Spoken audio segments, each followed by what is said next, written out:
大家好，我是鲫鱼，今天给大家分享四川泡菜的做法。之前我做过一期简易泡菜，今天的视频讲一讲在我们老家家家户户是怎么做泡菜的。首先我们要有一个泡菜坛子，一般的家庭都有2到3个这么大的坛子。选用泡菜坛子的时候一定要认真挑选，不能漏气，漏气的坛子一定泡不出好的泡菜。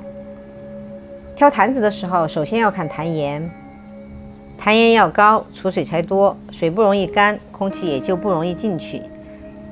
还有一个方法测试坛子是否漏气，把坛沿加满水，点燃一张报纸扔进坛子里，马上盖上盖子。报纸燃烧需要空气，我们看到坛子不停地吸水，直到把坛沿的水都吸干。如果坛子漏气，坛沿的水就不会被吸干。这个方法学会了吗？好，我们把坛子洗干净，晾晒几天就可以做泡菜了。一般我会选用立秋后开始做泡菜，因为立秋之后有很多新鲜的辣椒上市，还有紫姜、萝卜、豇豆等等。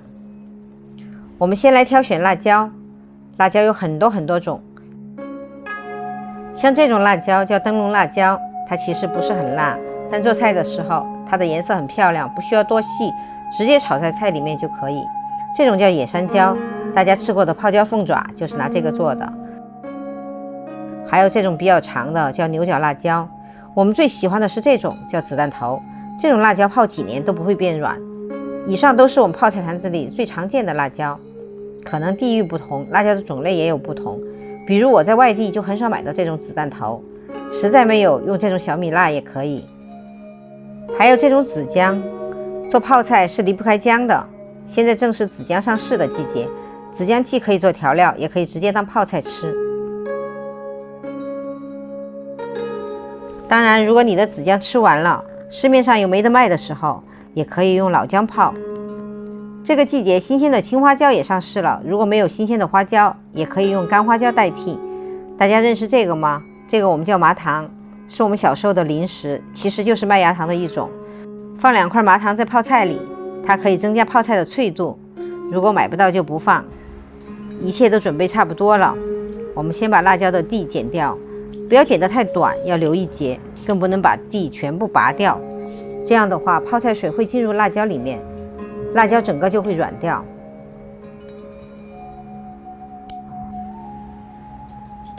豇豆像这样把蒂剪掉，挑出虫害部分就可以了，把紫姜的叶子去掉，最后把所有的食材全部反复清洗干净。重点来了，所有的器皿一定不能沾油，不论是盆儿还是坛子还是我们的双手，一定要清洗干净，不然泡菜容易坏掉。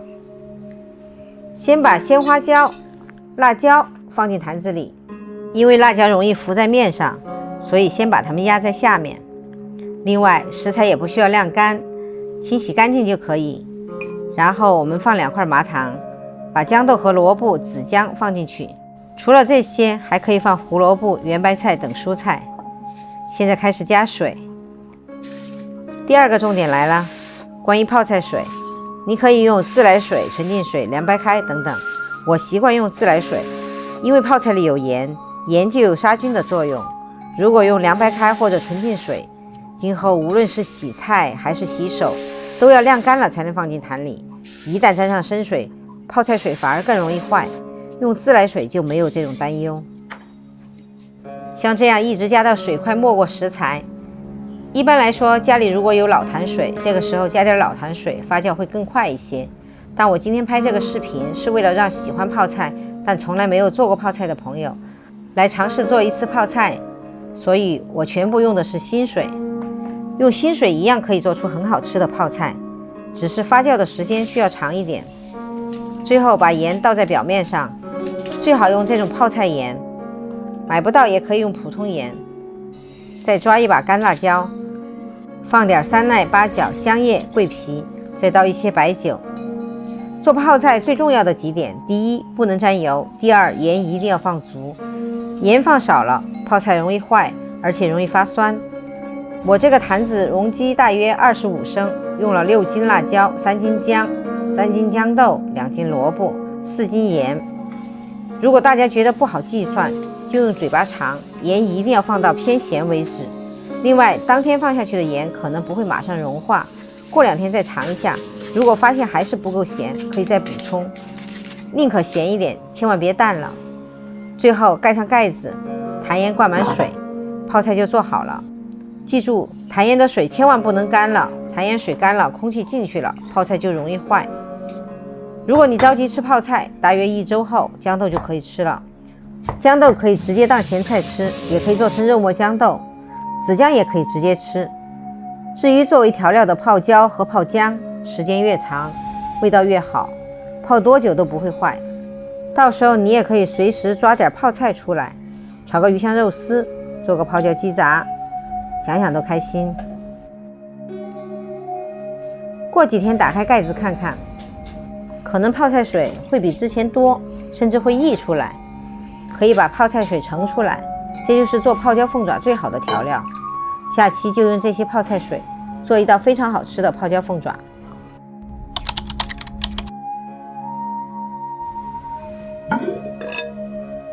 视频里这种情况就叫泡菜生花了。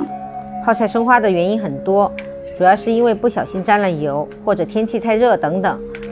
不用担心，用干净的勺子把白花打掉，再倒些白酒，就没事了。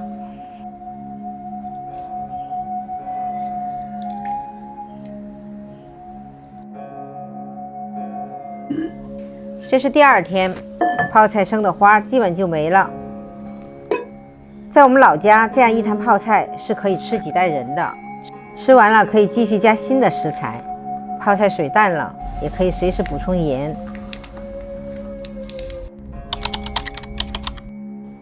每隔2年左右，把泡菜全部捞出，将泡菜水过滤一遍，重新将泡菜水和泡菜装坛，再添加一些新水，添加一些盐，就 OK 了。